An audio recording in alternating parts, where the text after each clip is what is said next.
Today's outcrop of the day is a rather unusual breccia with albite, actinolite, magnetite infill, and there's coppergrass growing all over the surface of the outcrop. This small sedge plant here is locally known as coppergrass, and it's another good indicator for high copper concentrations in the soil in North Queensland, where I'm working now. And as you can see, plenty of malachite on the fractures. Now that's a pretty interesting outcrop, but actually the most interesting thing is the story of how I found it. Rule number one in my golden rules of mineral exploration is never ignore the best geochemistry. And that's why I came out here, to try and find the source of a very high soil copper anomaly in some historical data.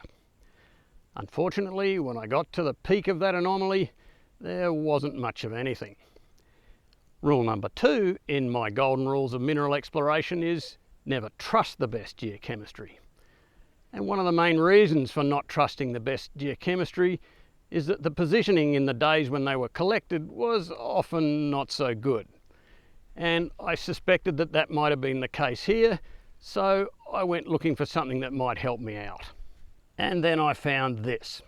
This is gold. Well, actually it's galvanized steel, but the information that it holds is golden. It's steel, so it's survived all the bushfires, and by some miracle the coordinates written on it have also survived. So that means I have an exact position for one of the grid points that were used in this area to collect soil samples. Once I had good control on the position of the grid in the field, I shifted the GIS data to match that grid, and I came back to the position where the highest soil anomaly was, and I found this. So if you can find just one good control point, then you've got a much better chance of finding the original source of the anomaly. If you can find 2 points, then that really constrains the grid, and if you can find more, so much the better. So whenever you find a grid peg like this, or a leash peg, or a survey control pin, or anything else that was used to control the collection of data for geochemistry, geophysics, geology, or any other type of data that's in a historical set, GPS the point of that grid peg and any others that you find.